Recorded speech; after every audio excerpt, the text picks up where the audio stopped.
Good afternoon and welcome to the Software Engineering Institute's webinar series. My name is Shane McGraw, your moderator for today, and I'd like to thank you all for attending today's webinar. Our webinar series presentation today is an innovative approach to quantifying uncertainty in early lifecycle cost estimation by James McCurley and Robert Stoddard.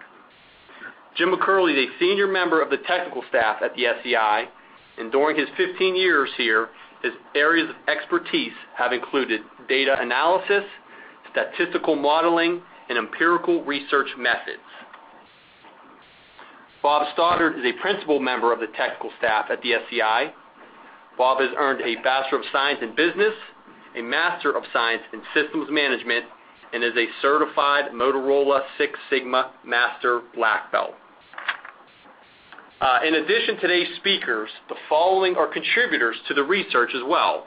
They are Bob Ferguson, Dennis Goldenson, Dave Zubro, Julie Cohen, and Tim Morrow of the SEI, as well as Eduardo Miranda of CMU's ISR, and Ricardo Velarde of the University of Arizona. And now I'd like to turn the presentation over to James McCurley. Jim, all yours. Hi.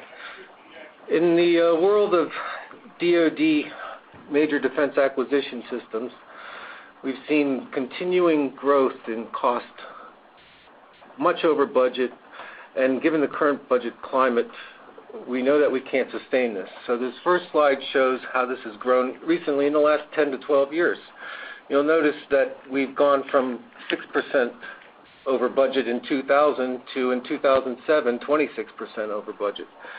Continuing such a trend is untenable, and given the current likely cuts that are going to occur to budget, some hard choices are going to have to be made by DoD.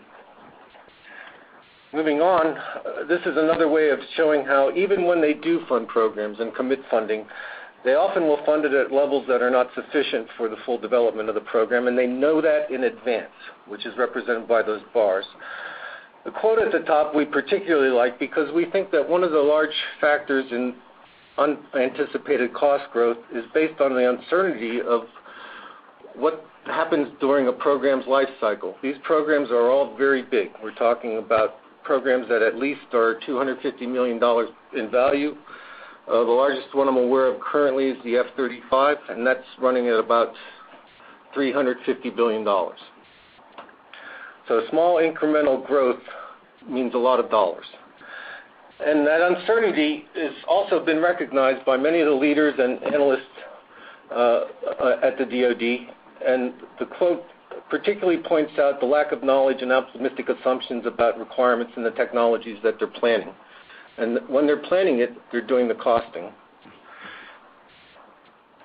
And as we can see from this following analysis from another location, one of the largest contributors to cost growth has been identified as the cost estimate itself. Now, the cost estimates up until 2009 were usually done after research and development was pretty much set. As of 2009, the Weapon Systems Acquisition Reform Act moved that decision point earlier in the life cycle, so that now cost estimates are really given a lot of scrutiny at the time that the concept itself is being formalized, before research and development actually takes place.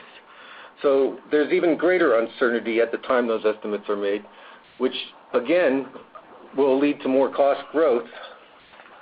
And we think we have a way of addressing some of those uncertainties. Much information is generated during the concept development of a program. All kinds of studies are undertaken in terms of the technology needs, trying to meet the capabilities that the Defense Department wants, how it fits in with existing programs and production strategies. But much of the information generated is not captured by what's used in the cost modeling to form the estimates. A lot of reliance on expert opinion takes place at that point in terms of determining what analogous systems to use for getting some idea, some handle on the cost, even the technology implementation. So a lot of what we do is to work with DoD domain experts involved in the program and trying to capture some of the information they've been generating for other purposes than the cost estimate and to bring that into the cost modeling. So this is a brief description, very high level, of the DoD acquisition lifecycle. The three key things here are the blue triangles, which are the key decision points called milestones. And milestone A is really where the program gets instantiated. That is where the material solution, which is the concept, is approved for research and development and then further along for production and deployment.